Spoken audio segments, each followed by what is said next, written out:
Bonjour Madeleine, Bonjour Zdenek, comment vas-tu? je vais bien, merci. Et toi? Oui, ça va, merci. Alors aujourd'hui, je te propose qu'on continue à parler de ton enseignement de chant intuitif. Et si j'ai bien compris, tu l'as divisé un peu en deux parties. C'est la voix d'être et la voix du chant. Alors, est-ce que il y a une différence entre les deux ou bien est-ce que c'est plus une continuité de l'un et à travers l'autre? Alors, il y a une petite nuance entre les deux. Tout ce que je mets sous voie d'être, c'est en fait des opportunités au travers de cours, de retraites, d'ateliers, de vivre l'expérience du chant intuitif. Donc, d'entrer dans cet état d'être intuitif au travers de la voix.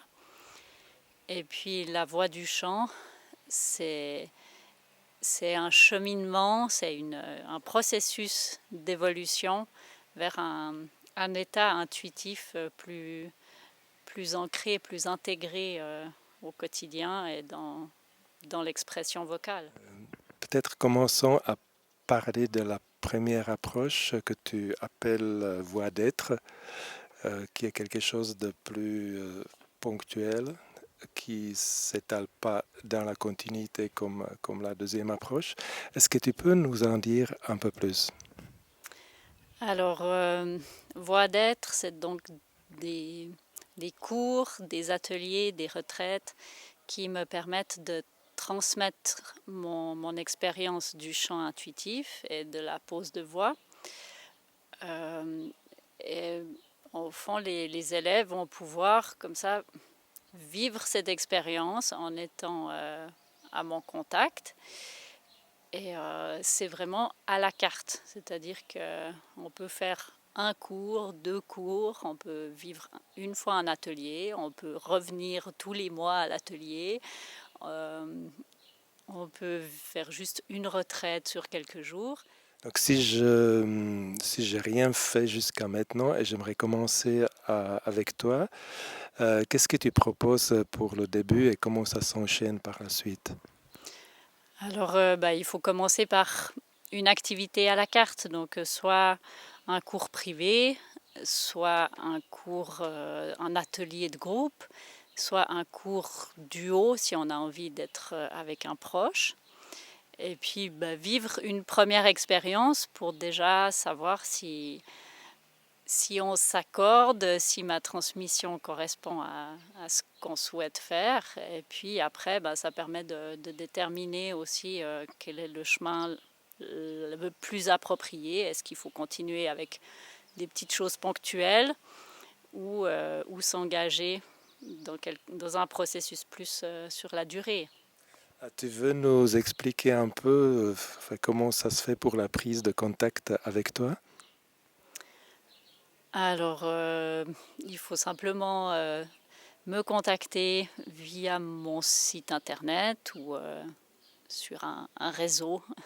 Je crois que tu as mis en place aussi un système où on peut te téléphoner, prendre un rendez-vous par téléphone comme première approche, puis ensuite se mettre d'accord sur la suite de l'enseignement. C'est juste?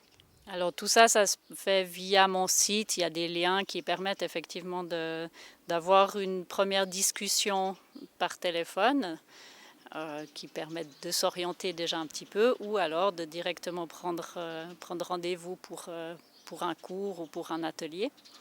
Et là, tous les liens sont sur le site. Mais c'est aussi possible de simplement me téléphoner et puis Est-ce qu'il y a une restriction par rapport à l'âge ou à qui ça s'adresse ou bien c'est ouvert à tout le monde? alors, les cours privés, ça s'adresse à tout le monde à partir de l'âge de 5 ans. Euh, les cours du haut, c'est vraiment pour tout le monde. Ça peut même être des cours trio, s'il y a une femme enceinte. Donc, le troisième peut être un bébé dans le ventre ou un tout petit bébé qui viendrait de naître. Euh, Donc là, c'est tous âges, on va dire.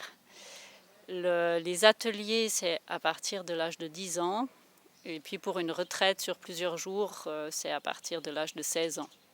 Puis les retraites, tu les organises sur place ou bien c'est plutôt à l'extérieur? Alors pour les retraites, je choisis des lieux où on est confortable, où on n'a pas de soucis. Donc principe en pension complète dans un endroit agréable qui fait qu'on va pouvoir vraiment se ressourcer, être disponible pour l'apprentissage. Et puis c'est vraiment une recherche d'équilibre entre prendre du temps pour se reposer, se détendre, et puis être aussi en partage avec le groupe, et puis accéder à cet enseignement. Juste le titre que tu donnes à cette partie-là, Voix d'être, c'est vraiment concentré sur être, sur soi-même, sur sa façon de voir le monde, ou bien qu'est-ce que ça signifie pour toi? Dans mon expérience, en fait, le chant, c'est ce qui m'a permis de découvrir qui je suis dans mon essence, de vraiment tout à coup prendre conscience que j'existe, que je suis vivante et puis que je suis créatrice de ma vie. Donc pour moi, ça se confond, c'est une seule chose. Le chemin que j'ai suivi et la voix que j'ai, ça se réunit. Je suis ma voix, je suis une voix qui s'exprime. Et puis, Cette voix, cette voix-là, tu la transmets à d'autres personnes, soit, comme tu as dit au début, d'une manière plutôt ponctuelle. Si on veut continuer après, passer sur quelque chose de plus approfondi, alors ça, c'est la deuxième option que tu proposes qui s'étale dans la continuité. C'est bien ça. voilà, bah, c'est vrai que souvent, les personnes viennent faire un premier cours de découverte ou un atelier comme ça. Et puis, il peut y avoir un déclic, enfin une envie d'aller plus loin et d'utiliser le chant et le chant intuitif pour faire un processus d'évolution, de connaissance de soi. Et puis là, on peut parler de voie spirituelle, bien que moi, j'aime pas trop ce terme-là, parce que pour moi, le spirituel, bah, ça doit inclure le corporel, l'émotionnel, l'intellectuel, donc il faut prendre ça d'une manière globale. C'est une voie d'être, de bien-être avec soi-même. Alors Madeleine, merci pour ces explications-là et à bientôt. Merci à toi.